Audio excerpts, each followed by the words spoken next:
Hey guys, this is Greg Denning, and you are in the School of Awesome Sauce, where I share with you amazing stories and strategies to help you live an extraordinary life.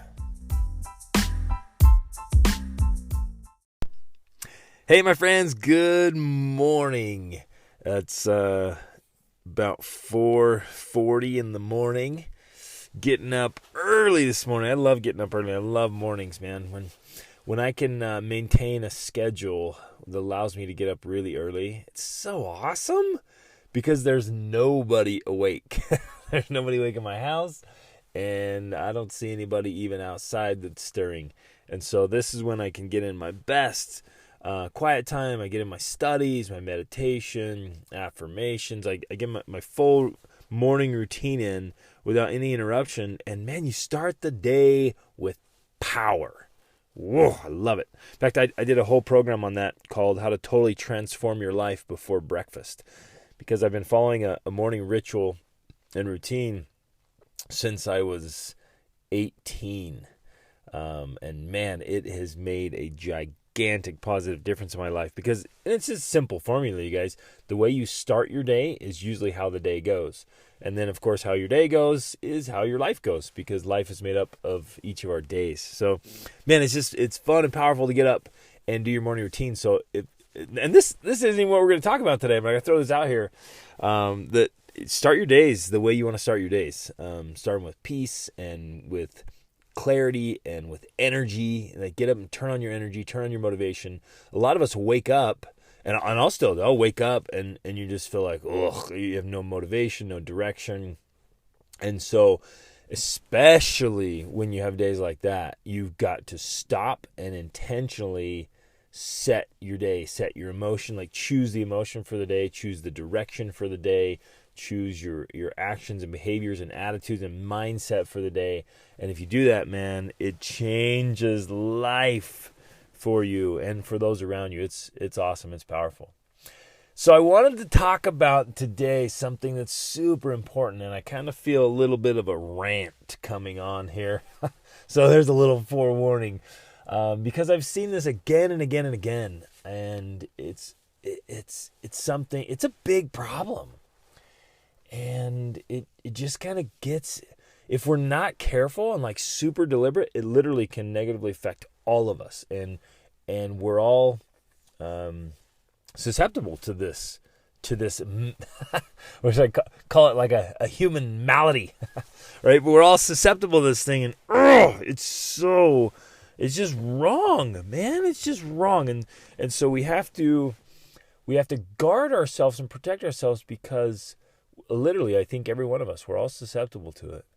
And so it's something that's that important. We have to be on guard. And so today, my goal today with this podcast episode is to put us all on high alert. And I hope that I can share a story or a principle or a thought today that literally changes you and me and the way we do life in regard to this particular human malady. that I can say something today, or you can feel something or think something today that literally changes the way you approach this for the rest of your life. Ooh, now how's that for a setup, right? Okay, so I'll do it with a story, because I had an experience recently just coming back into the United States from our trip over to Europe that reminded me of this principle. And so I'll tell you that story, and then multiple stories, and we'll dive into how important this is. So we're coming back from a trip. We led that World War II trip that I told you guys about. It was incredible. We ended up going through 6 different countries. We went to Germany and Poland and Slovakia and Austria and the Czech Republic and Ireland. And so we were coming back into the United States from Dublin, Ireland. And, we had a great time in Dublin. It was awesome. The whole trip was amazing. So we'd been through 6 countries. We interacted with so many different people in so many different positions and ways, and just had a really special experience. We'd seen some of the wonders in the food and the restaurants and the castles and the architecture and the cathedrals, and just had all these incredible experiences. And of course, it was, we're studying World War II, and so we saw so much of the abuses that came in that war, particularly from the Nazi Party, how they mistreated anyone that they thought was undesirable, anyone they didn't like, anyone who disagreed with them. Like, basically, it was like, hey, look, anyone that we don't like or that doesn't agree with us, we're gonna abuse them. And what I saw again and again, and to prepare for the trip, I read multiple books and watched multiple documentaries and movies, and you see clearly, and especially there's a museum in Berlin called the Topography of Terror, and really it's the SS, which is Hitler's, his worst people, man. They mistreated and abused people, and it was just this gigantic abuse of power and authority, and like he just found and cultivated just the worst kind of people that they treated themselves and each other wonderfully well and lived these luxurious lives with all the comforts you can imagine, and then just would go out and abuse and murder like crazy. So that's, we're coming out of that. That's the kind of mind, like, man, this is a gross and horrible misuse and abuse of power and position. So we're coming back. We're getting ready to leave the Dublin airport, and so we go through security, right? And I don't know about you guys. I don't like going through security. I understand why they do it. But man, come on! Isn't there a more effective way to do it, or at least a kind way to do it? But it is a rare occasion. I travel a lot, and it is a very rare occasion that I meet a friendly TSA person, or someone that is at least kind and helpful and considerate. And that's sad. Like, it's seriously sad. It is rare, and like it stands out to me the time when then I walk up and they're smiling and they're like, "Hey, good morning. May I see your passport, please?" And oh, great. And then you go over and they're like, "Hey, be sure to take out the electronics." And they're kind. "Hey, have a good day. Where are you guys going?" "All right." Just any kind, just a smile. If you could even just smile, right, and just be friendly about it. I realize that you're doing your job and you have to get people through, and you have misunderstanding and language barriers, and I get it. But man, it is very rare that I see someone that's kind or friendly. And so we go through security, and I went through security multiple times on this trip, right? And it was okay. And going through Dublin airport security was great. I mean, they did a thorough job, but they were kind and helpful. It was simple, and we go through. So then we pick up all of our stuff, put all of our things back on. You fill all your pockets again and get redressed. Putting your belt on, your coat on, your jacket on, your shoes on, and putting all your stuff back together. And then we walk and walk and walk and walk and walk and walk and walk and walk all through this airport, all the way get down to the U.S. I can't remember what they call it, pre-entry or something. And we get over there, and guess what? We have to go through security again. And they literally do the exact same thing we'd just done. Exact same thing. Check your boarding pass. Check your passport, right? Take off your shoes and your belt and your jacket and your stuff and go through it.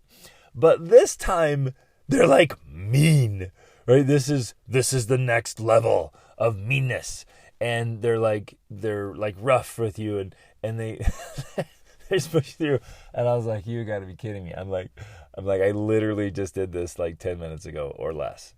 And so you go back to the same exact thing, and I'm in my mind, I'm wondering, like, okay, we just did this like what, twice? Do the exact same thing twice? That's kind of interesting. So then we go as a family, and it's my wife and I and our oldest daughter, Kaya, who's adopted, and she's African American, has that beautiful brown skin, and then my son, Kimball. And so we always, as a family, because it's a household, we go up with our passports. So we're going to passports control, and we walk up, man. And this guy was like, before we even got there, he was just so unhappy and unpleasant. And I walk up and he just like, has this look of utter disgust on his face. And so I reach out, pull out my passports, and heaven forbid I'd stepped like up to the counter, right, in front of him, but he was just so infuriated that I had stepped literally like a foot too far to be in front of him, because I'm never supposed to stand in front of him. I'm supposed to be standing in front of his little camera. And so I reach down and get out the passports, and I set the passports. He literally like rolls his eyes and like throws back his head dramatically, and then drops his head, and he's like gasping, like, oh. I mean, I'm laughing about it now, but I was like, it's comical, but it was like ridiculous. He was like so bothered. He's like, get in front of the camera. And you stand on the little circle with the feet. And I'm like, okay, sorry about that. Here are my passports. And so I set we had 4 passports, and I set them out there, and 4 boarding passes. And he's like, are you guys the same household? And I'm like, yep, we are. We're a family. And well, get in front of the camera. So I step back and get in front of the camera. And I'm getting a little irritated. Like I'll admit right now in front of with you guys, one of my weaknesses is working with people who are unpleasant. And it's like, oh man, I was like, okay, buddy. And he's sitting there, and he's just being so mean to us. And he was rude to me and to my wife, and he just kept he's operating on this assumption that we are horrible people trying to threaten him, and like I don't know if he was like, he just suspects that everyone walking across is some kind of threat to him and to national security. But he was just so rude. And so those of you who know may not listen, like I'm a U.S. citizen. We have U.S. passports, and like I'd been leading families from the United States on this wonderful World War II history tour, so we can all be better people and be kinder and learn how to treat people with kindness. And there I'm standing in line, and this guy's just totally abusing his position and his so-called authority. And like he just was just so upset. And then he noticed that I was irritated. And he's like, You're irritated. I'm like, I'm okay, man. He's like, no, I can tell you're just irritated. What's your problem? What's wrong? What's going on here? And then he just kept pushing it. You're not from the same household. And I'm like, we're from the same household, man. And then he was just pushing it. He just was so mean. And then he'd gone through my passport and my boarding pass and my son's also. So there was 4 of us. He'd done the 2 of us. And so he and I, we declared to clear some space so that my wife and my daughter could stand in front of the camera. We scooted over about 2 feet just to clear a little space. I moved my bags over. And he got irate again, like we were trying to escape after he had already done our passports and our stuff. Like we were done. I had him in my hand. And he's like, don't, where are you going? Get back here. What are you doing? He was just, oh man, he was so unpleasant. And the poor guy, maybe he was having a bad day, but my intuition is I don't think so. I think he's having a bad life. But he was, oh man. And so I walked away from that. It's like, come on. Why does it have to be like that? And it reminded me, so again, people, well, and again, here I'm going to just sneak ahead to the principle real quick. If you wear a uniform, or you have a badge, or any other position where you have some kind of influence or authority or power, some kind of control, like it is a moral obligation. Like you have to be kind and considerate. But too often the opposite is true. People get some kind of title or some kind of position. They put on a uniform or a badge or something, and I don't know what it is like about humans. That's why I initially called it a human malady. Like it just gets in our heads that we have some kind of power or control over other people, and we start to misuse and abuse it. Right? And I could not have said anything to this guy. Had I said anything, like I'm afraid he would have detained me and like prevented me from getting back in the United States and maybe miss my flight and everything. Because you can't say, sir, could you just be a little kinder, a little more considerate? Like, maybe you're having a bad day, man, but like, you don't need to mistreat people like this. You can't, you can't say that to that guy, right? Holy cow. And it came on my radar even years ago. I'll tell another story here. I got a couple more stories about this. We were crossing into the UK, and we were driving in. So we'd been driving all around Europe, and I'd been in Europe for a while, and we're driving our vehicle, getting on the ferry that goes across the English Channel into the UK. And we get there, and the Border Patrol woman looks at, as soon as she sees my passport, she just gets this edge, man, and just starts interrogating like everything. Where have you been? Why were you there? What were you doing? Where have you been the last 6 months? What do you do? Blah, blah, blah, blah, blah. And just, she literally was trying to come up with every question imaginable. Like, what did you eat? What, I mean, just like, what was your childhood like? I mean, just going on and on. I'm like, this is crazy. And she was going on, and then she was asking me about my work, right? And this question's hard for a lot of people because they don't understand, I don't have a conventional work. I speak and I, present. I'm teaching and coaching and mentoring. But a lot of people who live in like the conventional space with, either you have this job, you do something, right? They don't understand that. And often I'm like, I'm just kind of, I'm trying to explain to people what I do, and they're like, huh? And this lady was like that. And I said, so I was like, okay, well, the simplest thing I tell her is like, I'm a teacher. And so I was like, well, I'm a teacher. I teach people. And she's like, what do you mean? How can you be a teacher? How long are you going to be in here? And we were going into the UK for several weeks, and we were driving in. So she's like, well, we need your flights out. And I'm like, well, I'm driving in. And so I'm going to drive back out. So I'm not going to like drive in and fly out. And she's like, well, you can't go in without return flights. I'm like, well, I'm driving in. I'm going to drive back out. Like, I'm driving across the border. And then she's like, well, you're going to try to get a job here? And I'm like, no, I teach online. It's like, what do you mean you teach online? That doesn't exist. And I'm like, no, like I teach people. Like that we have these online classes, and we meet and we teach. And she turns to other workers. She's like, you ever heard of that? And she's like, no, I've never heard of that. And she turns back. She's like, that doesn't exist. You're lying to me. And she's going off like, oh man, she literally was like, no, that's a lie. That does not exist. I've never heard of that before. You're trying to deceive me here. What are you doing?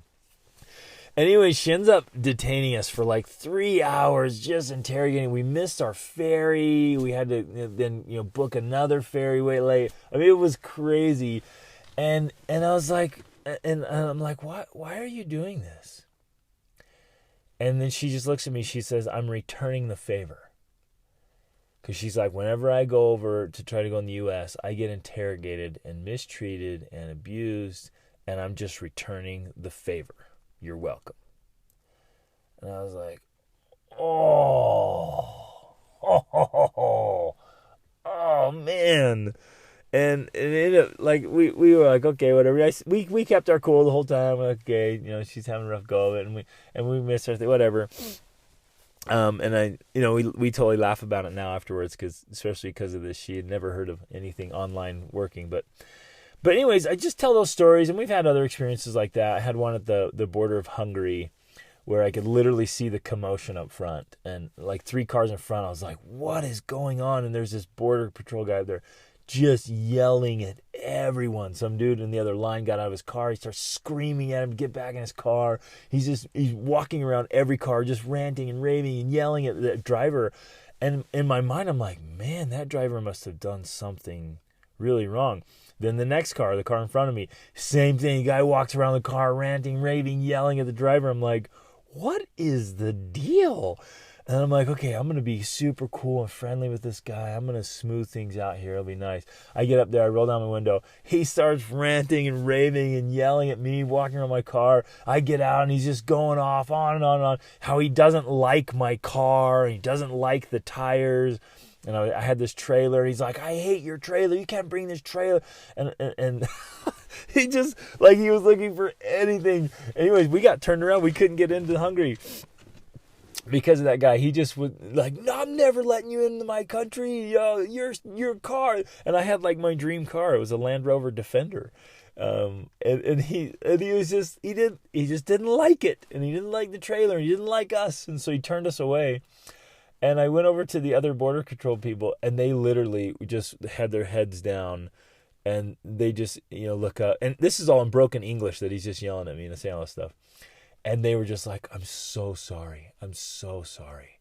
They're like, we would let you in, no problem. You're so welcome to our country. We're so sorry. We're so sorry he's doing that. He just does that to everybody. And like, they're just deeply apologizing for this guy who's on this super like ego trip. So I'm like, what'd I do? And they're like, well, there's another border just 15 minutes that way. Go over there. And we went over there, went right in, no problem, no issues, and had a great time in Hungary.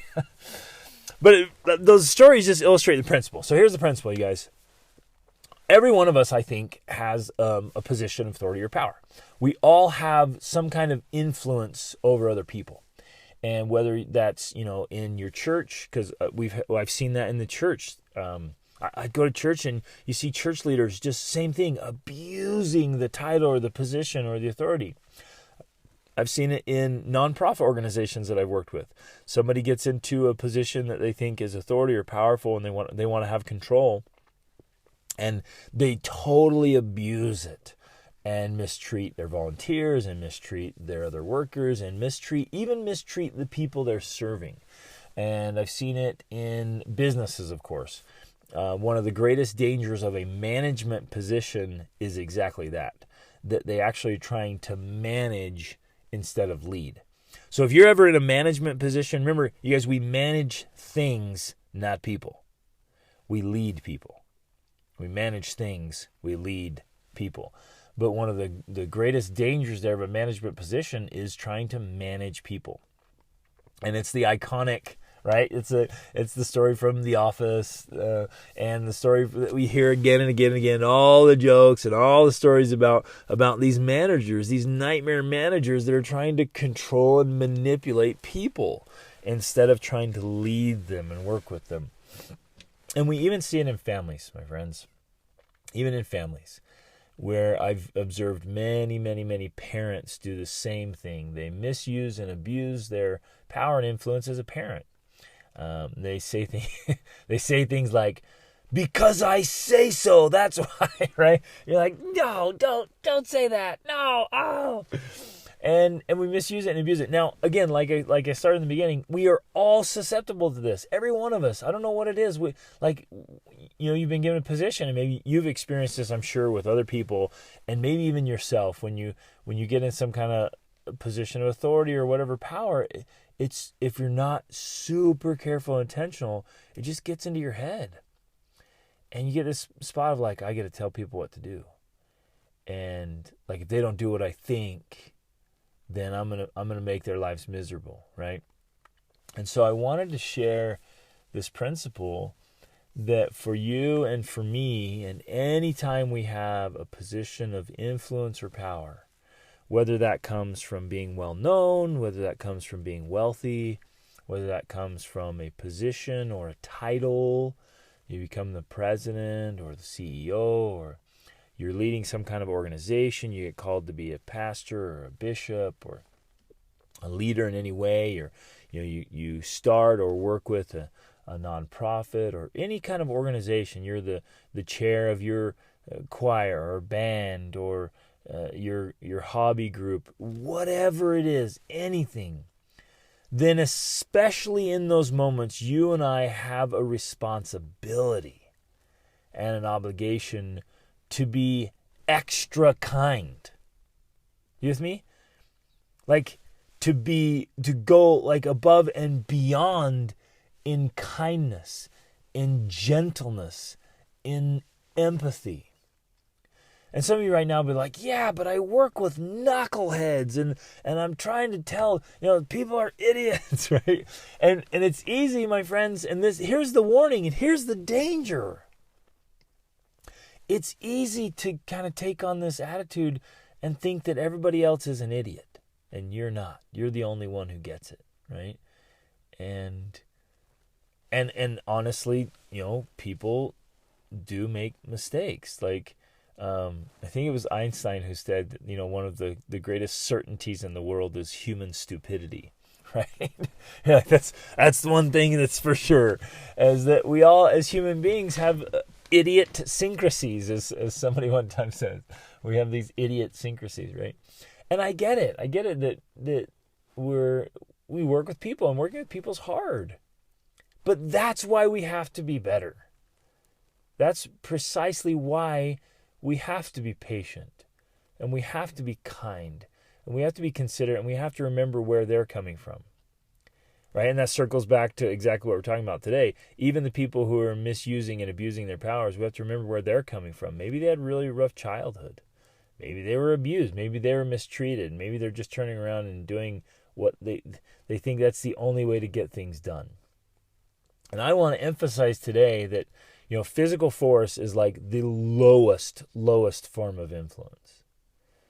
And then, but any kind of abuse like that, trying to throw around your weight or your authority or your position or your contacts or, any kind of move like that, right, is the lowest form of influence. And the greatest form of influence is kindness and patience, and you using your words to try to gently persuade people, right? And if you guys haven't read or reread How to Win Friends and Influence People, man, go through that book again and again and again. Just reread that and study books. Get books about how to interact with people, how to lead people. Study leadership all the time. I've been studying leadership for years, and I love it. I love studying leadership and how to lead people and how to persuade people and how to get along with people, especially people who are hard to get along with. And if you ever work with people that are difficult, like, it's an extra effort from you, an extra responsibility to try to work with them in a kind way. And so that's my big message today, because you and I, we've experienced it again and again, and maybe we've even been guilty of it, where we've had positions and we've kind of used it to our advantage, or used it to kind of get what we want or get people to do what we want them to do. And so as you come along in life, my friends, as parents, as leaders, with any kind of opportunity you have to be like a control spot, right? You're in any kind of position of influence. Will you please, with me, be incredibly intentional and deliberate to be unfailingly kind, to go out of your way, like literally make this extra effort, go out of your way to make people feel understood and seen. Like, think about it. Think how many people go through life, they don't feel like they're seen. They don't feel like they're acknowledged. They don't feel like anyone cares about them or loves them. They don't feel understood. And if you have that opportunity, like as an employer, or you're leading some organization somehow, some way, like, go out of your way to make sure that people feel understood, they feel valued, they feel like you see them, you acknowledge them, and you're there to serve them and help them. Those are the best leaders, hands down. Those are the best leaders and the most influential people.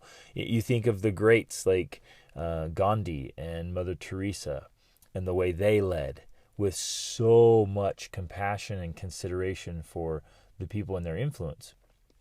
And I want to encourage you with me to go on this journey to, like, really have to activate this. And before we go into the situation, if you wear a uniform, before you put on that uniform, before you pick up that badge, if you have a title, like every time you walk into your office, you're on your way to work, or you're going into this organization you're part of, and you have a title or a position there, like every time before you go, you're like, okay, I'm going in here in this position of authority.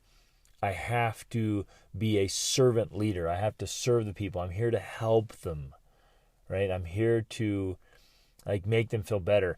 And one time I heard Deepak Chopra say that his mission and his purpose in life is to help every single person that he interacts with to feel happier because of their interaction with him.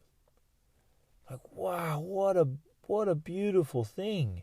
What a great mission. What a great purpose.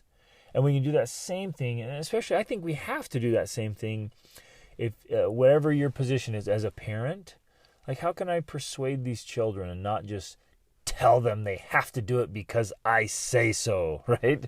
None of that stuff or any kind of verbal or physical abuse. Like, no way, that stuff just doesn't fly. Like, we're going to use persuasion. We're going to make sure they're valued and understood. And think what will happen. Like, let me ask that question. How will things change for you if you treat the people, and I was about to say the people under you, and I realized that like in organizational hierarchies and things, like it seems like they are under you, but please don't see people as under you. I think that's part of the biggest problem, is you literally start to see people as objects or to see them as under you. And I want to submit here that no human being is under you or under me. Like C.S. Lewis says, you never interact with a mere mortal. He's like, you are, every time you interact with another human being, you are interacting with what he said as an immortal being who's, gonna one day be in heaven with glory and power and greatness, being like God, right? That was C.S. Lewis saying you're never interacting with a mere mortal. And it's hard to remember that because sometimes people are knuckleheads and you don't see a whole lot of glory from their current behavior and attitudes. But we have to remember, like, the big picture. You're never interacting with just a mere mortal. Like, every time you're interacting with a human being, even a child, especially a child, you guys, we've got to remember to treat them with so much respect. So will you do that with me? How will that change? How will that change your interaction with others? How will that change your organization? How will that change you if you are just incredibly respectful and compassionate and understanding and loving and kind and persuasive? How will that change things for the people you work with and for you and for your organization? I know that it will have a gigantic positive impact. So will you make that commitment with me? Let's like right now, this minute, before we end this podcast, let's make a lifelong commitment to each other and to God and the universe and the world. Like, whenever I have any kind of influence, I'm going to try as hard as I can to make sure that influence is so, like, okay, I got to share this. It's Aesop's fable of the north wind and the sun.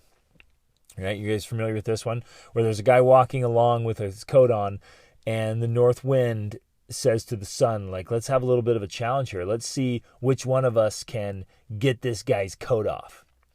And like, okay, so the north wind starts, and he just blows and blows and blows and blows, and the guy grabs his coat and holds onto his coat tighter and tighter, and grips onto it. And the stronger the north wind blows, the more the man holds onto his coat.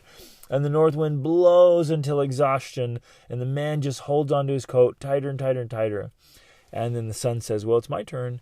And he just brings out a little bit of warm sunshine, and the guy unzips his coat, and he gives a little bit more, and then he ends up taking off his coat.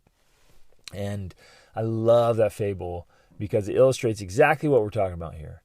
That many of us in a position or a title or some kind of authority we think we have, we just try to blow and blow and blow when it's just gentle persuasion. If we just... and maybe have that image, maybe even put that up in your workplace, a beautiful picture of a sunshine or something, of a sunset or a sunrise, or a picture of a sun or something. Just have that imagery every time you're interacting with someone under your influence, that you just see the sunshine, just this warm light of sunshine. A gentle persuasion gets so much more done in an effective way. It doesn't ruin the relationships and doesn't get people to despise you and hate you and say horrible things behind your back, and that all the others are just like, oh, why is that person that way, right? In fact, one of the things in my philosophy journal that I wrote in there years ago was the question: in every position and at every time Like, how will people remember me? That's in my philosophy journal, and I read that very often. Like, in every position I'm in every time period, how will they remember me? So right now in life, how will my kids range from 16 to 2, how will they remember me during this time? Am I being a nagging father? Am I being a neglectful father? Am I always gone? When I'm with them, am I really with them, or I'm just kind of there but not really there? You get what I'm saying? And whatever work I'm doing, how will they remember you during this time? And that's a powerful question. And holding the image of the Son is a powerful way to look at our influence. Let's influence people just like gentle sunshine. And I know it's hard sometimes. You think, well, no, the only way I can get it done is if I force it. And I think a lot of people that with uniforms and badges, they think like that. The only way I'm going to get my job done is if I force people to do it, and I'm rough. And man, just in the last week, I've heard like 3 or 4 different scenarios of athletic coaches. One was a coach for, I can't even remember what it was, like it was volleyball and track or whatever. And literally, I was interacting with people, and they're like, this is what my coach says and does, and this is how they treat us. And like screaming and yelling and belittling them, telling them they're nothing, they stink, they can't do it. And that's a great example right there. You know, you have these coaches, and you'll see coaches that are just gentle and loving and affirming and praising their athletes, telling them that, come on, you didn't do that quite right. I'm gonna be straight with you. I'm gonna be honest. You didn't do that well enough, and I know you have better in you, and I'm gonna hold you to it. You're gonna keep doing that till you get it right, because I know you can. You can do that. Versus, you're terrible, you stink, you're nothing, and screaming, yelling, and belittling them, thinking that that's gonna get the result. And what a huge contrast. Don't be that one. You guys don't be that person. So let's commit to this, all of us together, to be the leadership. Remember, we don't manage people, we manage things, and we're leading. And if you have any kind of authority or position, you're a leader. Even if you are working with criminals. Even if, and I've met people like this. I know soldiers and police officers who are gentle and kind and considerate, even with criminals. They understand that, they try to understand that criminal story, that the reason they're doing those things is they have a story. They have a story from their own struggling, their own hurt. They realize that, and they're still human beings. Even if they're committing, terrible things, they're still human beings. Right? Wow. That takes a lot of understanding. So let's be like that, you guys, because like I always say, awesome is always an option, even in those situations. And in every situation where you have authority or position or power or influence, awesome is always an option. Reach upward.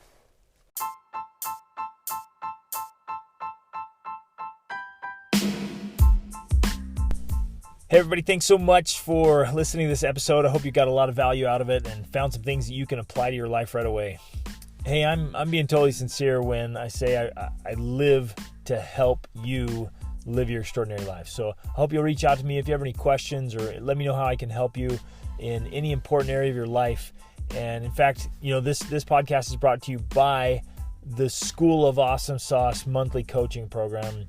Take advantage of that. Get in there. It's the best way to get a breakthrough to the next level, so you can level up your health, your spirituality, your emotions, your mind, your relationships, your finances, business, every part of your life. Just get in there where you have a coach and a mentor. You have a supportive community to make things happen. So jump in there, take advantage of this, try it out, get in there with us, and level up your life. See you on the inside. Reach upward.